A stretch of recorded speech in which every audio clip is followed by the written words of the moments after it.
আপনাদের সাথে গল্প করতে, করতে আমার কাজগুলো শেয়ার করতে খুব ভালো লাগে। তো সবার রোজা কেমন যাচ্ছে?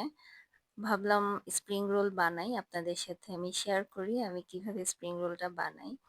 স্প্রিং রোল বানানোর জন্য আমি এখানে যে পেস্ট্রি শিটটা কিনতে পাওয়া যায় ঝটপটের সেটা ব্যবহার করেছি। এটা আমি বাসায়ও বানাতে পারি। এর আগেও বানিয়েছি। কিন্তু এখন আমার সময় খুবই কম থাকে। কারণ বাচ্চাদের জন্য আমাকে একটু ব্যস্ত থাকতে হয়। তাই এখন আমি কিনেই এটা তৈরি করেছি। স্প্রিং রোলের যে শিটটা ছিল, এটা হচ্ছে সমোচাও তৈরি করা যায়। তো এখানে আমি যেহেতু স্প্রিং রোল করব, ছোট করে আমি বানাবো এবং শিটটা আমি মাঝখান থেকে হাফ করে কেটে নিয়েছিলাম। আর ভিতরে যে পুরটা সেটা আমি বাঁধাকপি, গাজর, তারপর বরবটি, তারপর মুরগির মাংস এগুলো দিয়ে পুরটাকে বানিয়ে নিয়েছিলাম।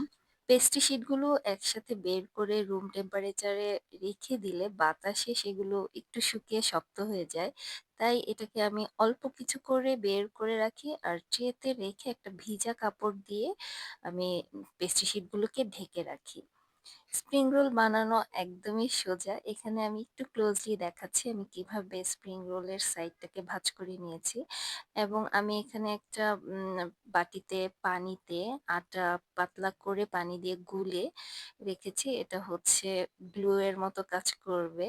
স্প্রিং রোলের চারপাশে আমি ময়দার সেই মিশ্রণটা ভালো করে দিয়ে দিচ্ছি যেন সাইডটা ভালো করে আটকে থাকে।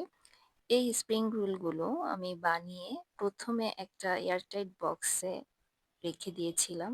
একসাথে আমার সবগুলো যখন বানানো হবে, তখন আমি এটাকে ট্রেতে করে ডিপ ফ্রিজে ফ্রোজেন করে তারপরে সংরক্ষণ করব। আর এটা এইভাবে প্রায় ২ মাসের মতো রেখে খাওয়া যাবে। যখন তখন মেহমান আসলে ঝটপট দেখা যায় এটা ভেজে দিলে সবাই খুব পছন্দ করে।